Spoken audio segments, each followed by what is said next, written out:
नाही मिळाली तरचा विचारला मी प्रश्न.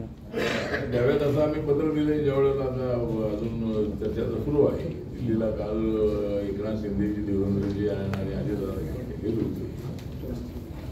देवेंद्र फडणवीसजी माझ्या जागेसाठी प्रयत्न करत आहेत. मी जी सगळी जागा मागितलेली आहे त्या ठिकाणी सदाशिव लोखंडे शिवसेनेचे सिटिंग खासदार आहे, त्यामुळे ती अडचण आहे. पण एका पक्षाचा विचार करत असताना एका व्यक्तीचा विचार होऊ नये, त्याचा विचार झाला पाहिजे. पण आम्हाला तिकीट एखादं देणं म्हणजे पक्षाला तिकीट देणं. आणि 2 जागा आमच्याकडे कॅन्डिडेट सोलापूरला आहे. राजा सर्वोच्च आमचे महाराष्ट्राचे अध्यक्ष आहे. ते शिक्षण संस्था इथं चालवत आहे, हॉटेल इथं चालवत आहे, पार्टी इथं चालवत आहे.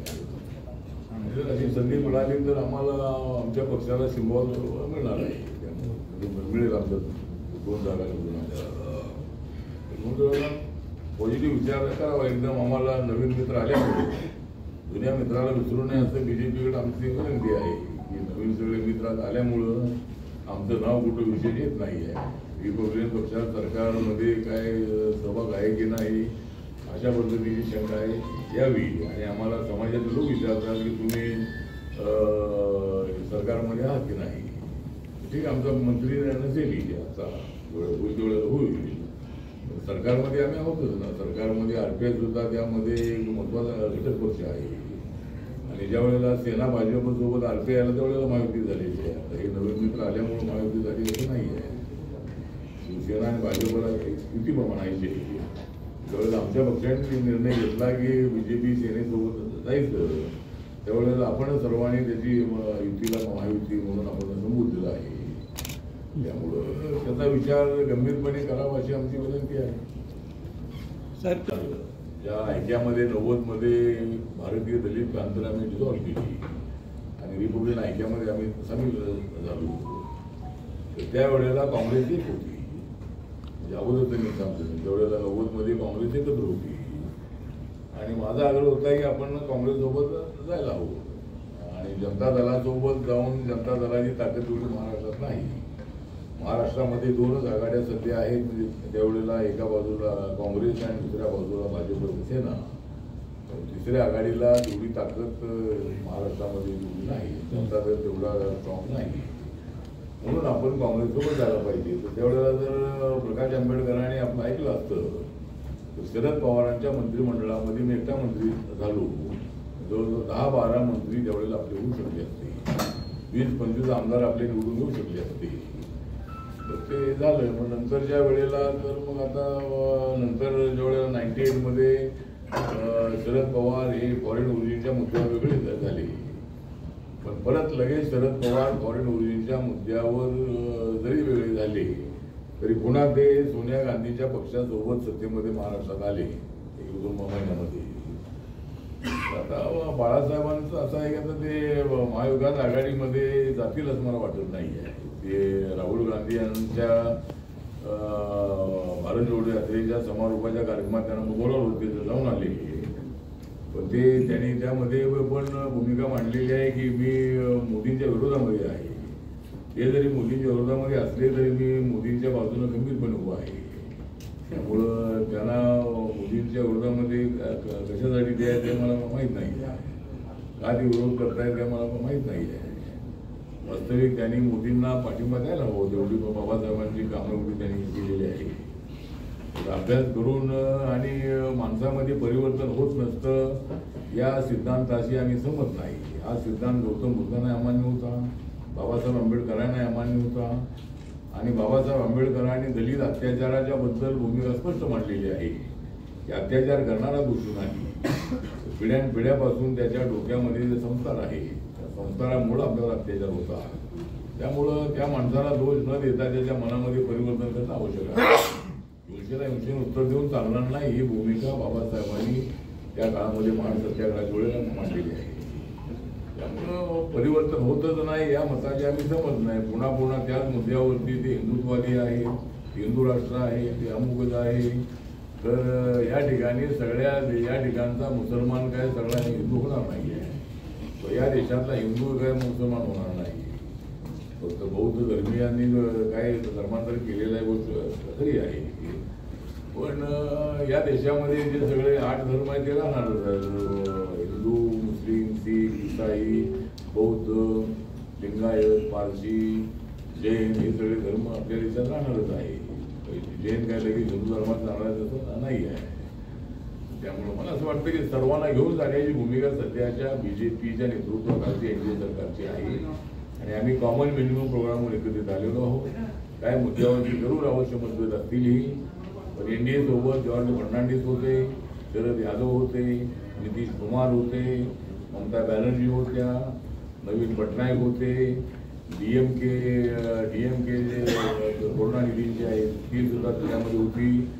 त्यामुळं मला असं वाटतं की त्याचा परिवर्तन समाजामध्ये झालेलं आहे. त्यामुळं जरी बाळासाहेब आंबेडकरांनी भूमिका घेतलेली असली तरी त्यांना तो अधिकार आहे.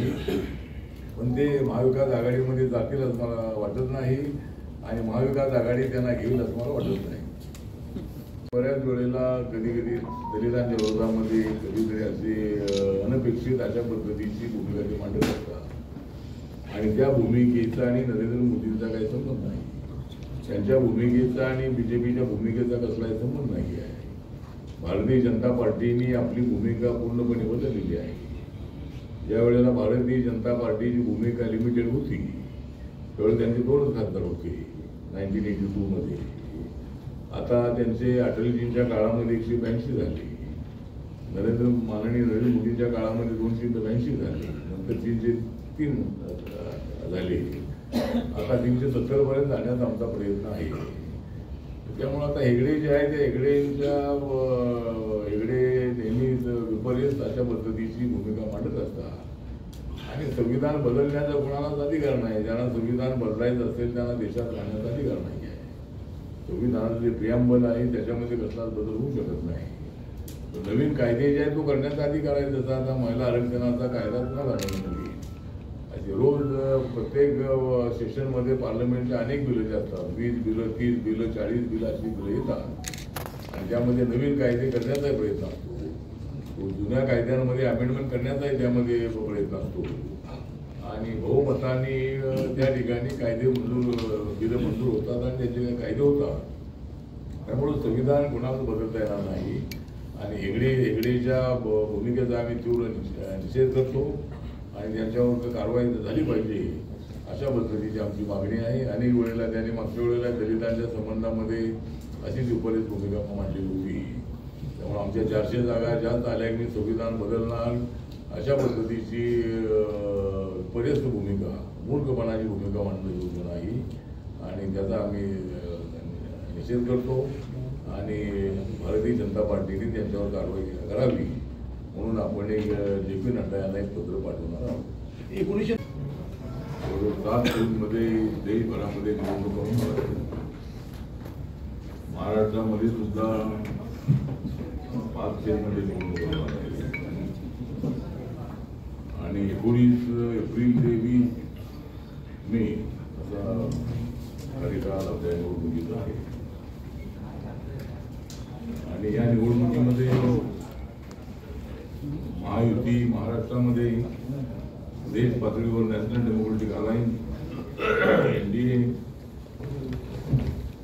अत्यंत प्लॅनिंगपूर्वक या निवडणुकीमध्ये आम्ही करत आहोत. जनतेचा पाठिंबा कसा मिळवायचा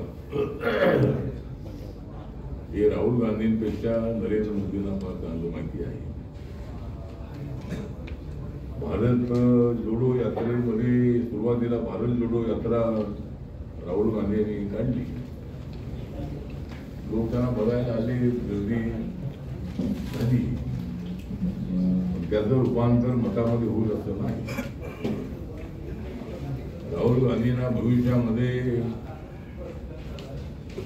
कधी पंतप्रधान पदाची जबाबदारी मिळेल की नाही सांगता येत नाही. जनतेने मान्य केलं तर ते सुद्धा होऊ शकतं. पण ज्या वेळेला मनमोहन सिंगांच्या काळामध्ये सोनिया गांधी यांनी एकदा तरी राहुल गांधींना प्रधानमंत्री बनवायला पाहिजे होतं. मी ज्या वेळेला काँग्रेससोबत होतो त्यावेळेला मी सुद्धा असा प्रस्ताव ठेवला होता. पण आता वेळ निघून गेलेली आहे. आता त्यांचं काँग्रेसचं युग हे संपलंय असं म्हणणार नाही आम्ही, पण पुन्हा त्यांना लवकर सत्ता मिळेल अशी परिस्थिती नाही. सगळ्या देशामध्ये काँग्रेसला मागच्या निवडणुकीमध्ये 44 जागाचाच पल्ला गाठता आला आणि अधिकृत असणाऱ्या विरोधी पक्ष नेतेपदासाठी लागणाऱ्या जागा निवडून आल्या नाही. केरळमध्ये काही जागा निवडून आल्या. उत्तर प्रदेशमध्ये काँग्रेसने अनेक वर्ष राज्य केलेलं आहे. त्या उत्तर प्रदेशमध्ये मागच्या वेळेला एकच जागा निवडून आली आदरणीय सोनिया गांधींची. या वेळेला काँग्रेसची एक सुद्धा जागा तिथे निवडून येणार नाही. उत्तर प्रदेशमध्ये आपल्याला माहित आहे की 2014 मध्ये बीजेपीच्या 71 जागा आणि 2 जागा आपल्या दलाच्या, म्हणजे आपला दल एनडीए मधला अलायन्स पार्टनर आहे. अशा 73 जागा निवडून आल्या होत्या. 5 जागा समाजवादी पार्टीच्या आणि 2 जागा काँग्रेसच्या. 2019 मध्ये सपा बसपा युतीमध्ये एकत्र आले आणि निवडणुका लढल्या गेल्या. त्यावेळेला बीजेपीच्या फक्त 9 जागा कमी झाल्या, त्यांच्या 5 जागा निवडून आल्या. आपल्या दलाच्या 2 जागा निवडून आल्या. बसपाच्या मात्र 10 जागा निवडून आल्या समाजवादी पक्षाच्या पाठिंब्यामुळे. समाजवादी पक्षाच्या 5 जागा राहिल्या. तर यावेळेला आमचा प्रयत्न आहे.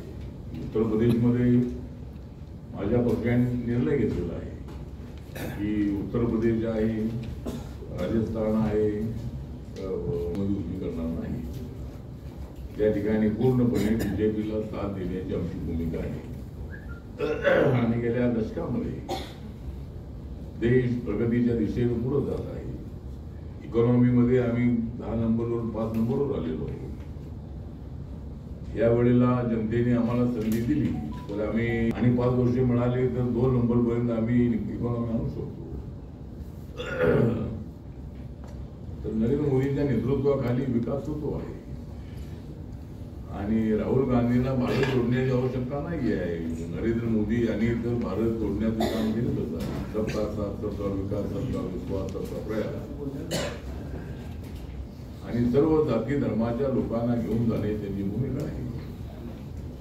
आणि डॉक्टर बाबासाहेब आंबेडकरांनी संविधानाचे आर्किटेक्ट म्हणून या देशाला तोडलेलंच आहे. या देशाला तोडण्याची ताकद कोणामध्ये नाही. देशाला तोडणारी तुटून पडतील. देशाला तोडणाऱ्यांना तोडणारी एक महाशक्ती तयार होऊ शकेल. त्यामुळं या देशाला तोडण्याची भूमिका कोणालाच यशस्वी करता येणार नाही. आणि राहुल गांधी आता भारत जोडो यात्रा काढत आहेत. पुन्हा त्यांनी न्याय यात्रा काढण्याचं ठरवलेलं आहे. आता ज्यांचा समारोह झालेला आहे मुंबईमध्ये, त्यांच्या भारत यात्रेचा समारोह मुंबईमध्ये झालेला आहे. पण त्यांचा 4 जूनला लोकसभेच्या निवडणुकीमध्ये समारोह होणार आहे. त्यांना फारशा जागा मिळतील असं नाही. केरळमध्ये सुद्धा तेवढ्या मागच्या वेळेला जागा मिळाल्या तेवढ्या जागा मिळणार नाही. अशा पद्धतीने आम्ही कामं केलेले आहेत. 10 वर्षामध्ये आपण पाहिलेलं आहे की अनेक रोड जे आहेत, आपण महाराष्ट्रामध्ये कुठे निघाला तर अनेक नवीन रोड झालेले आहेत, नवीन बायपास झालेले आहे. पूर्वी शहरामधून सगळे रस्ते असायचे आणि त्यावेळेला शहरामध्ये 1-1 तास लागायचा. आता अनेक रस्ते चांगले झालेले आहेत. नॅशनल हायवे अत्यंत चांगल्या पद्धतीने झालेले आहे. 80 कोटी लोकांना पुढची 5 वर्ष फ्रीमध्ये धान्य देण्याचा महत्वाचा निर्णय माननीय मोदी साहेबांनी घेतलेला आहे. आणि गरीब असतील, युवा असतील, महिला असतील, किसान असतील, या सर्वांना घेऊन जाण्याची भूमिका त्यांची आहे.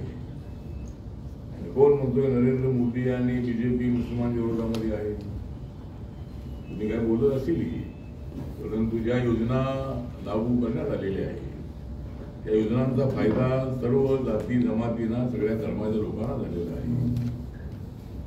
यावेळेचा जो क्रिसमस आहे तो क्रिसमस माननीय नरेंद्र मोदी यांनी आपल्या कोटीवर आपल्या PM हाऊसवरती त्यांनी साजरा केलेला आहे. मुंबईमध्ये बहुजन समाजाच्या कार्यक्रमाला ते जाऊन आलेले आहे. बौद्ध समाजाबद्दल त्यांना प्रचंड आदर आहे. त्यांच्या गावामध्ये ते 10,000 बौद्ध